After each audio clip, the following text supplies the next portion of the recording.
प्रस्तावना। हर कोई दिन के उजाले में हीरो बनने की सोचता है, पर रात के सन्नाटे में जंगल की गहराई में एक प्राणी ऐसा है जो निडर होकर अंधेरे का प्रहरी बनता है। उल्लू। ये कहानी है एक ऐसे उल्लू की जो सिर्फ एक पक्षी नहीं बल्कि पूरे जंगल के संतुलन का रक्षक है। उसका नाम था बुद्धिराज। अध्याय 1। जन्म और बचपन। गहरे जंगल के बीचों बीच एक विशाल पीपल का पेड़ था। उसी पर बुद्धिराज का घोंसला था। उसकी माँ चंद्रलेखा और पिता धवलराज थे। दोनों ही अनुभवी उल्लू थे। बुद्धिराज के जन्म की रात आसमान में पूर्णिमा थी और चंद्रमा की रोशनी से जंगल नहा रहा था। ऐसा माना गया कि इस चंद्र रात्रि में जन्म लेने वाला उल्लू असाधारण बुद्धिमान होता है। बचपन में बुद्धिराज अपने 3 भाई बहनों में सबसे शांत और विचारशील था। जहां बाकी चहचहाते और उड़ने की कोशिश करते, वो हमेशा अपनी माँ से सवाल करता कि हम रात को ही क्यों जागते हैं, हम दूसरों से अलग क्यों हैं। चंद्रलेखा मुस्कुराकर कहती, क्योंकि अंधेरे में देखने की ताकत सबके पास नहीं होती। हम वो रक्षक हैं जो अंधेरे में उजाला ढूंढ लेते हैं। अध्याय 2। पहली उड़ान और आत्मविश्वास। जब बुद्धिराज ने पहली बार पंख फैलाए और उड़ान भरी तो वो डर रहा था। रात की हवा, नीचे फैला अंधेरा जंगल और बीच बीच में हो रही जानवरों की आवाज़ें, सब कुछ नया और डरावना था। लेकिन तभी उसे उसके पिता की आवाज़ सुनाई दी, बुद्धि से उड़, ताकत से नहीं। उसने ध्यान केंद्रित किया, अपने पंखों को फैलाया और पहली बार खुद को स्वतंत्र महसूस किया। वो अब जंगल का हिस्सा बन गया था, एक प्रहरी, एक पर्यवेक्षक। अध्याय 3। ज्ञान का खजाना। बुद्धिराज बाकी उल्लुओं से अलग था। वो सिर्फ शिकार करने में नहीं बल्कि जानने समझने में रुचि रखता था। वो रात भर उड़ता और देखता कि कौन सा जानवर कैसे चलता है, कौन किसके पीछे भागता है, कौन पेड़ के नीचे गड्ढा खोदता है। धीरे धीरे उसने पूरा जंगल समझ लिया। वो जंगल का चलता फिरता ज्ञानकोश बन गया था। जानवर जब बीमार होते तो उसके पास सलाह लेने आते, जब झगड़े होते तो उसे पंच बनाया जाता। उसने अपने अनुभवों से सिखाया कि शक्ति से नहीं, समझ से जीतो। अध्याय 4। संकट की रात। एक रात की बात है। जंगल में एक अजीब सी गंध फैली, कुछ जलने जैसी।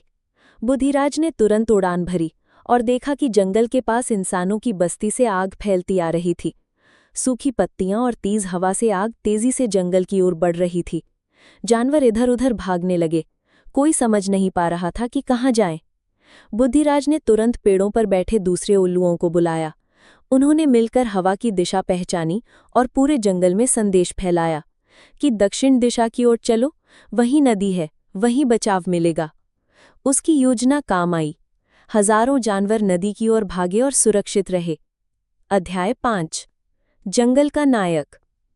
आग बुझने के बाद जंगल में एक बड़ा सभा आयोजित हुई। सभी जानवर, हिरण, हाथी, बंदर, लोमड़ी और यहाँ तक कि शेर भी बुद्धिराज के सामने सिर झुकाए खड़े थे। शेर बोला, हम राजा हो सकते हैं, पर उस रात जिसने हमें बचाया वो रक्षक और नेता वही है, बुद्धिराज। उस दिन से बुद्धिराज सिर्फ एक उल्लू नहीं रहा, वो बन गया जंगल का मार्गदर्शक। अध्याय 6। समय का बदलाव। समय बीतता गया। अब जंगल पहले जैसा नहीं रहा। इंसानों की बस्तियां नजदीक आ गईं। शिकारियों ने जानवरों को डराना शुरू कर दिया। पेड़ कटने लगे। बुद्धिराज बूढ़ा हो चला था, लेकिन उसकी आंखें अब भी तेज थीं। उसने एक बार फिर उल्लुओं की सभा बुलाई और कहा, हमें जंगल की रक्षा करनी है, पर अब ताकत से नहीं, चालाकी से।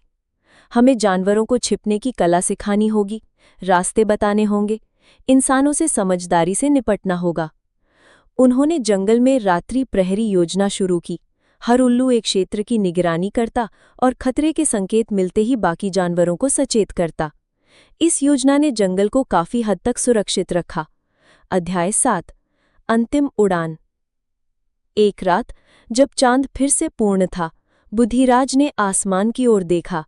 उसके पंख अब धीमे हो चले थे, पर उसकी आत्मा अभी भी जाग रही थी। उसने अपने बेटे तारक से कहा, अब मेरी ड्यूटी पूरी हुई, अब ये जंगल तुम्हारा है।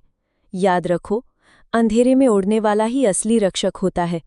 वो अंतिम बार उड़ान भरता है, पूरे जंगल का चक्कर लगाता है और एक ऊंचे पहाड़ की चोटी पर बैठकर चंद्रमा को देखता है। वहीं उसकी आंखें बंद हो जाती हैं, हमेशा के लिए। समाप्ति। एक प्रेरणा की छाया। आज भी जब जंगल में पूर्णिमा की रात आती है, जानवर एक विशेष सभा करते हैं। उल्लू बुद्धिराज को याद करते हैं, एक ऐसा पक्षी जिसने ये साबित किया कि अंधेरे में जन्म लेने वाले भी उजाले का रास्ता दिखा सकते हैं। बुद्धिराज अब एक नाम नहीं, बल्कि एक विचार है, बुद्धि से अंधकार को जीतने की प्रेरणा।